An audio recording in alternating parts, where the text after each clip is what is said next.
Hey everybody, welcome back into the Woody Hayes Athletic Center. It is Woody Wednesday on Snappy Jays. That is Bill Landis.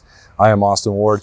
And the tight ends and running backs made their long-awaited appearance. The last offensive or defensive unit, I guess we should say. We want to make sure that the specialists get their attention, although I don't think they're going to get to talk. I don't think we're going to talk this spring. But you heard it here first. No kicking, no punting at all this year. It's out. It's a revolutionary strategy for Ohio State. Can't be. No, I won't say that. All right. Well, what else did we learn, Bill? Where should we begin? I guess I would like to begin with the tight ends, since that's where I spent. You know what? Let's not do that. Let's start with TreVeyon Henderson. Okay. He talked more than I think I've ever heard him talk in his time here at Ohio State. Said more words in an interview session, maybe in this one interview session, than he had in all his previous ones combined.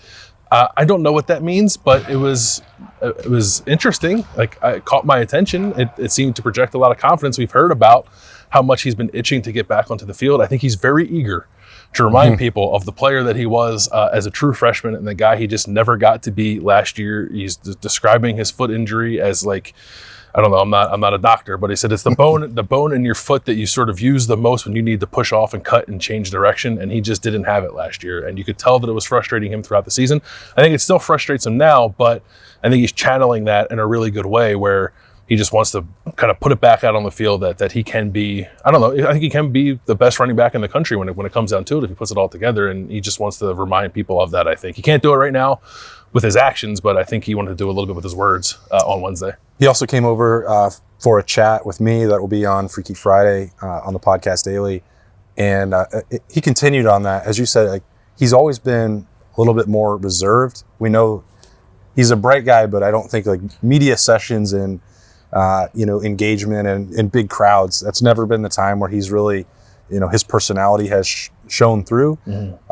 Today it definitely did, and I certainly enjoyed our conversation, and I think that you will as well on the podcast on Friday. But I tried to talk some about the stuff that was off the field and what he's doing, but also like handling social media, handling the criticism, because all of it was sort of tied into the foot injury. And we said that in the middle of the year, like, we don't know the severity of the foot injury. We knew that he was dealing with some things, and he's one of the prime examples of Ohio State doing a disservice to its players by not talking about injuries in any way, shape, or form, because that wound up leading to a lot of criticism from us and way more from social media about, like, what has happened to TreVeyon Henderson? Why is he not the same guy? Like, Mayan should be the lead back for this team, and so on and so forth. All those things that were said in October last year and into November, were caused by this foot injury more than anything else. Not him forgetting how to play football necessarily, or not something that we talked about with the J.K. Dobbins situation, trying to hit home runs. I mean,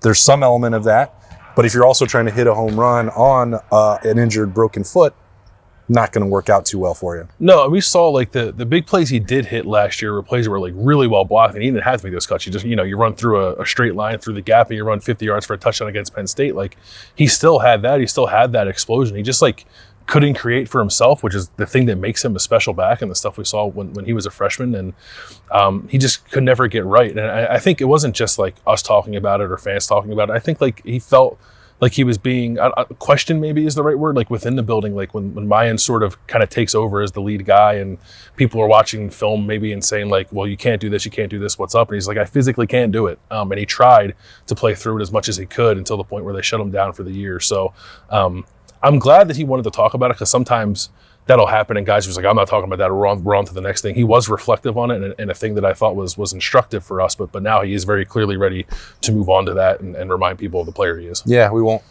And now that it's out of the way, like, it provides context, and it also allows everybody to move on, like, and talk about the kind of player that he can become again in this Ohio State offense. Like, he really wants to practice, and I asked Tony Alford about that. Like, he's like, well, the doctors don't want him to. He's not fully cleared.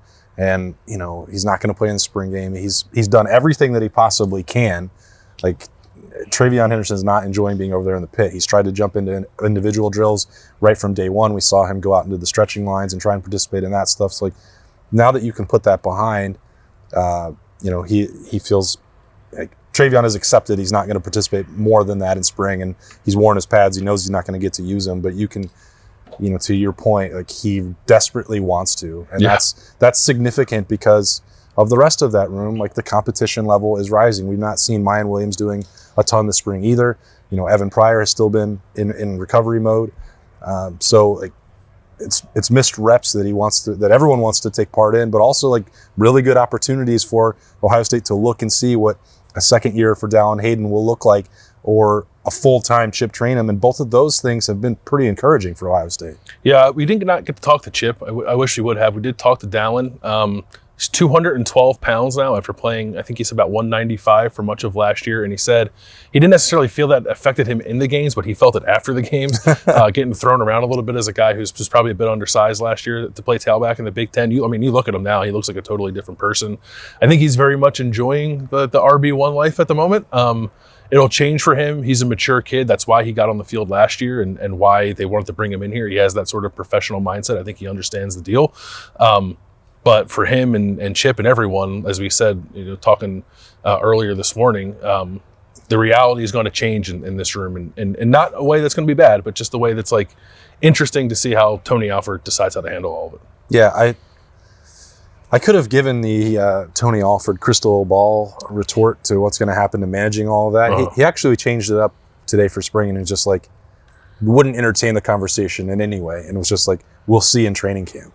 Like, how are you going to because, and I get that too. We've talked about that with other position groups, and specifically when Brian Hartline was asked about Evan Pryor, like Ohio State's not wasting time game planning or getting ready for Indiana in April. Right. So if they're not on the field, and that includes TreVeyon, like all they're trying to do is maximize the players who are available to get through a team period. And right now that's Chip and Dallin. If that wound up being all Ohio State had, they'd still be pretty good. And Tony Alford would still have to figure out a way to get both of those guys involved. But you do know, like in August, that situation is going to be different and more complicated. And at least publicly, Tony Alford and the coaching staff are like, well, that's not a problem that we have to solve right now, so we won't. Yeah, I wonder too if on some level they don't view it as a problem, right? Like it's this age of college football, it's hard to manage that stuff, and you get fearful of losing a guy or two. But this room it's the most competitive it's been since I've been covering the team. They've had really good running backs here, but I don't know how often they've had like 5 that you think to yourself, like, yeah, that guy can play, sure, no problem. So I think I would guess maybe that more than anything, Tony Alford relishes the opportunity to have such a competitive room now throughout the summer and in August in camp, and we'll see how the dust settles when it does. But I don't know. It's like in a different time. I don't know if we be talking about it so much, because there's this transfer portal thing lingering out there now. It becomes more of a deal maybe than it should be. I think the end result is still going to be Ohio State's going to have a couple really good running backs, and that's all that really should matter. Well, they've got one really good returning tight end and a couple guys that are pushing to be part of that group. So Cade Stover obviously took most of the spotlight. That man is just a badass. I don't know any He wants to play tomorrow. I don't even, there's no point of saying it any other way. And it's like, because there was a fractured bone in his back after the Peach Bowl. And Berm alluded to that. Like, we haven't specifically maybe like reported that. Like, it was a bad injury. And he was like, it was just a broken bone, is what he said. And I was like, okay, man. Yeah, sure. A broken bone in your back. He's like, I mean, it was hairline, and it did some nerve damage. I'm like, you're saying things that are that are serious, and now you're just out here like fully participating in spring. Both of his roommates, like Tommy Eichenberg, is over there banged up, and after coming off of surgery, Steel Chambers was on a scooter after practice today. Don't know, the severity of that. Like, he's out of those 3, you'd think, well, Cade Stover's the one that should not be practicing at all, and he's just out there banging heads every day and pretending like he didn't have a broken bone in his back 2.5 months ago, 3 months ago. Yeah, I think badass is the right term. Like, he's like talking in like this like almost like muted way, or he's just like angry at the world, and and like, it's good. Like, I think you want that kind of edge out of a guy who plays that position in particular. So I don't know. I think I thought coming out for the spring, like, oh, they'll take it easy with Cade. Not really.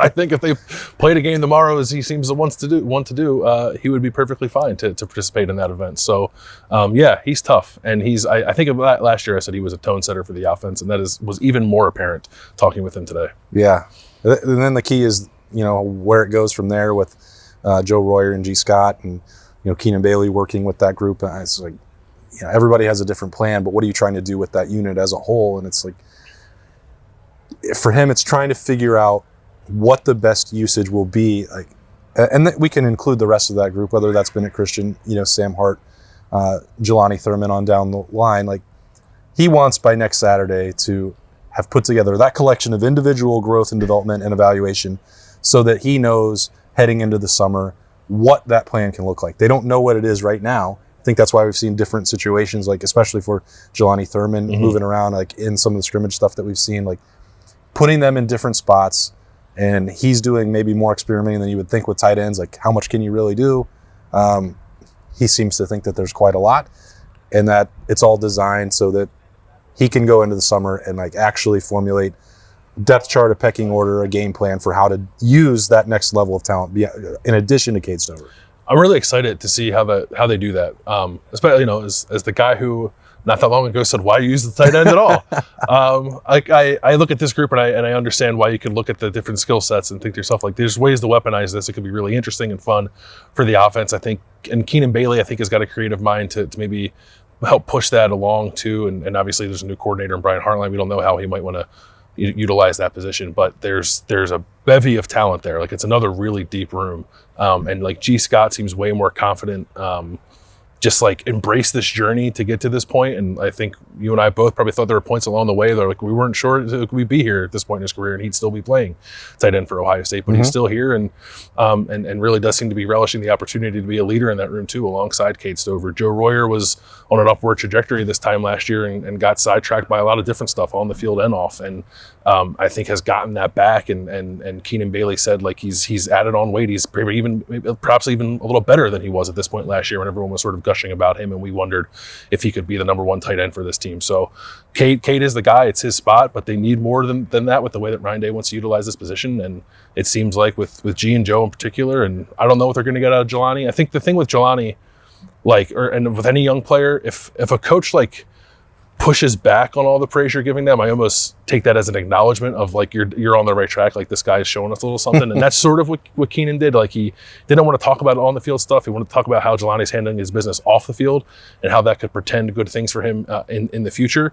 But you could tell that there was a little bit of a glint in his eye, I guess, about Jelani and the things he could potentially do for this offense. So if you're on that hype train, I think you're in the right place. Well, something that we didn't mention earlier when Byrne brought up Jelani Thurman on the podcast daily, it was like that conversation about his role and how many snaps he might get and where that relates into like Sam Hart or Bennett Christian. We haven't been seeing Jelani Thurman only going out with the threes, which is, a true freshman, a second year player situation. That's the normal spot where you'd use it. And it's like, all right, here's the next way. Like, unless my eyes have deceived me, most of the work Jelani Thurman has been getting has come with the twos.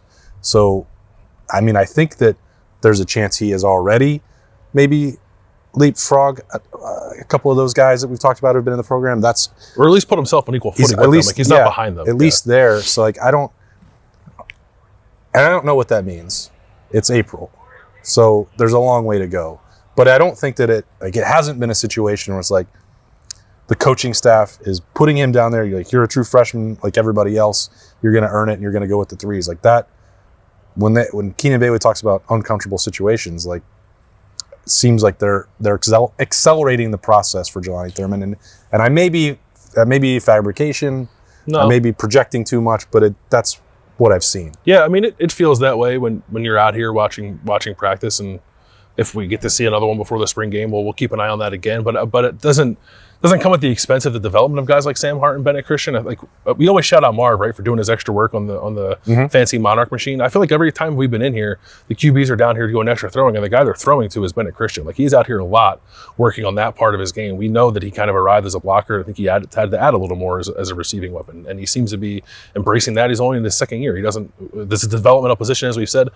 Maybe Jelani Thurman can break the mold, maybe he won't. But if a guy takes 2-3 years to get ready, that's perfectly acceptable too. And as long as they keep building that depth so that if they encounter a situation like they did in the Peach Bowl where all of a sudden you lose Cade and there is a noticeable drop-off at that position, and Mitch Rossi can't really do some of the inline stuff that Cade Stover was doing for them, they don't want to be in that spot again. So Keenan said, like, there's times in practice where he'll send Cade off, like, go work with the receivers, and then go to the other 5 guys, and I was like, okay, Cade's on here. What do you got? Like, but like, it sounds a little bit silly, I guess, but I think it's good for them to kind of build that now and understand the process of getting ready in that way now for if it, or, you know, hope it doesn't happen during the season, but if it does, you're ready for it. Yeah. It would take quite a lot for them to wind up in the same situation they were in the Peach Bowl, I would think. But, you know, that's what this time of year is for, and growth and development. And Ohio State is starting to run low on those opportunities after practice in here on a woody Wednesday, a week and a half left in spring camp to go. We'll have full coverage of it, as always, at ohiostate.rivals.com. Come hang out with us there and get a free month on us. Use code DTE30. And if you want, keep coming here. Subscribe, like, whatever else you're supposed to say when you put YouTube stuff out. Yeah. Subscribe, hit the thumb. Hit the thumb. Thumbs up. We love thumbs up. Berm counts them all. That's what we have him doing today. He'll be back for more coverage as well as we get rolling on the podcast daily for the rest of the week. But that'll do it from in here. For Bill, I am Austin. Thanks for watching. Thanks for enjoying. And thanks for all the support. We'll talk to you later.